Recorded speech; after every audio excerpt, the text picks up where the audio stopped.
दिल्ली विधानसभा चुनाव में social media पर नुपुर शर्मा का नाम बतौर मुख्यमंत्री चलने पर बोले भाजपा एससी प्रकोष्ठ के राष्ट्रीय अध्यक्ष लाल सिंह आर्य। कहा, नुपुर शर्मा हमारे लिए गौरव का विषय है। ताकत से एक शेरनी की तरह कोई बात कह सकती हैं जो नुपुर शर्मा ने कहा है। भाजपा अगर उन्हें प्रत्याशी बनाती है तो उसका अभिनंदन है। वहीं नगीना सांसद चंद्रशेखर आजाद पर हमला बोलते हुए हो सकता है चंद्रशेखर आजाद के लिए पाप धोने का कुंभ हो। दरअसल वो नगीना सांसद द्वारा कुंभ पर दिए गए बयान पर पूछे गए सवाल का जवाब दे रहे थे।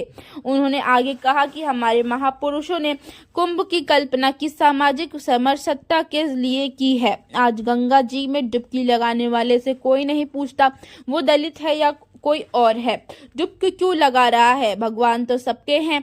और जहां तक अखिलेश यादव की बात है, ये सब लोग सनातन विरोधी हैं।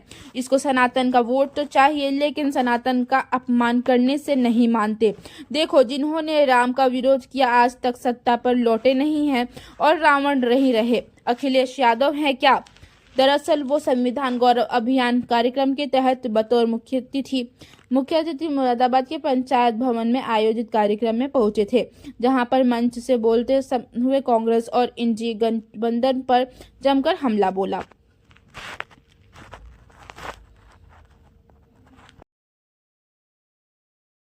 लहरा रहे हैं, संविधान की रक्षा मोदी जी ने की, किस तरह देखते हैं? स्वाभाविक है, कांग्रेस षड्यंत्रों का पिटारा है, झूठ की मशीन है।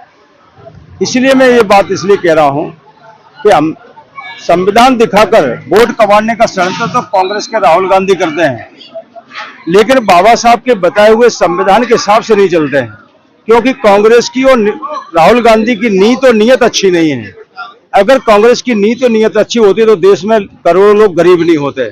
आज मोदी जी जो 5.5 करोड़ लोगों को घर दिया, ये देने की आवश्यकता नहीं पड़ती।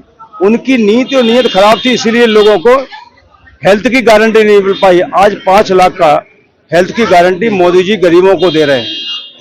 अगर कांग्रेस की नीति और नीयत अच्छी होती तो धारा 370 लगाकर आरक्षण समाप्त नहीं करते।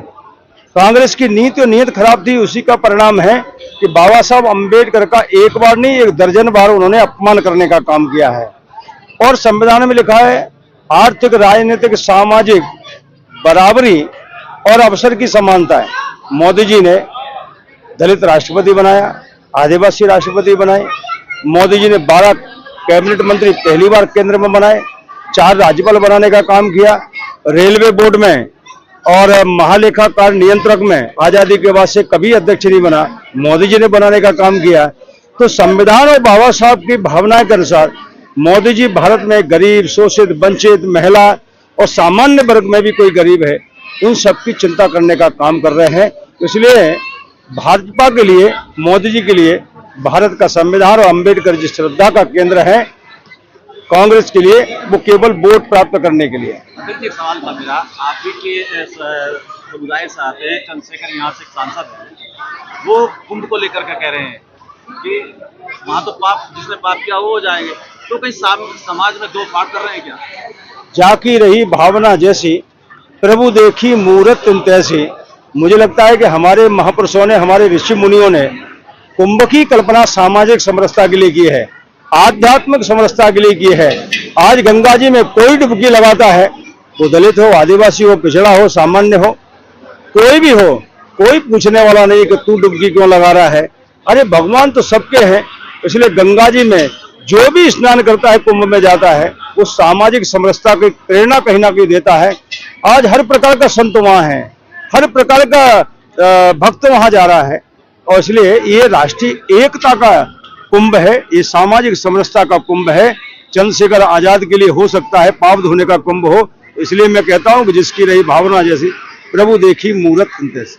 अखिलेश यादव भी कुछ इस तरह की बात कर रहे हैं।